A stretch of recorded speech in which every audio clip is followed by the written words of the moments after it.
Action. फिर एक दिन मैं अपनी बेटी के साथ बाहर गया था, तो वहाँ से लौटने के टाइम पे हम लोग उस प्लॉट पे चले गए। मतलब मैं अपनी बेटी को दिखाना चाहता था ये प्लॉट। लेकिन वहाँ से वापस आने के बाद में अचानक उसकी तबीयत कुछ बिगड़ गई और वो अजीब सी हरकतें करने लगी। मतलब वैसे तो मेरी बेटी बहुत ही चंचल और शरारती है, लेकिन वहाँ से आने के बाद एकदम चुप हो गई थी वो। फिर दूसरे दिन जब हम सुबह साईं बाबा की पूजा कर रहे थे, हमारे घर में ऐसे मतलब रोज़ सुबह साईं बाबा की पूजा होती है, तो वो कहने लगे कि पापा आप किसकी पूजा कर रहे हो, वहाँ तो कोई मूर्ति नहीं है। मतलब उसे साईं बाबा की मूर्ति दिखाई नहीं दे रही थी। मुझे लगा वो ऐसे ही शरारत करती होगी।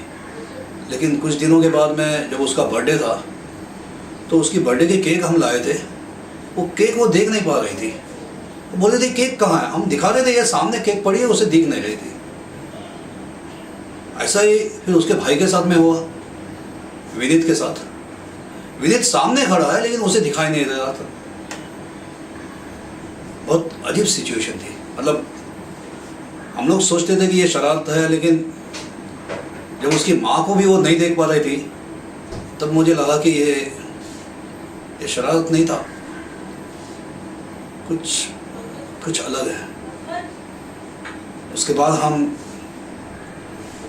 कई डॉक्टर को दिखाए, एक से एक डॉक्टर को दिखाया हमने, लेकिन डॉक्टर का कुछ फायदा नहीं हुआ। और मेरी बेटी एकदम सूख के कांटा हो गई थी। उसकी आंखों के नीचे सब काला काला, हड्डियां सब बाहर। देख के बहुत दुख होता था। मतलब अपनी बेटी की ऐसी हालत देखकर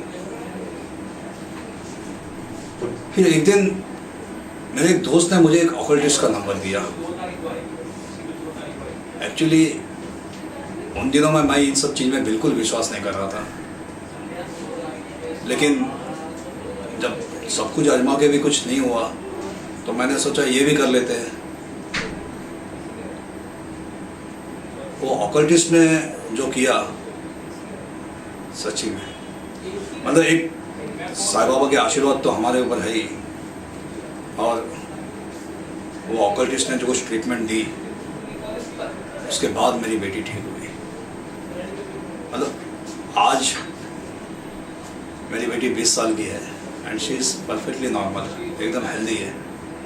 लेकिन उन दिनों में जो हुआ था, उसको याद भी करते तो एकदम हमारे रोंगटे खड़े हो जाते हैं। बस एक साईं बाबा की कृपा है और वो ऑकल्टिस्ट, थैंक्स टू हिम आज सब नॉर्मल है। साईनाथ महाराज की जय।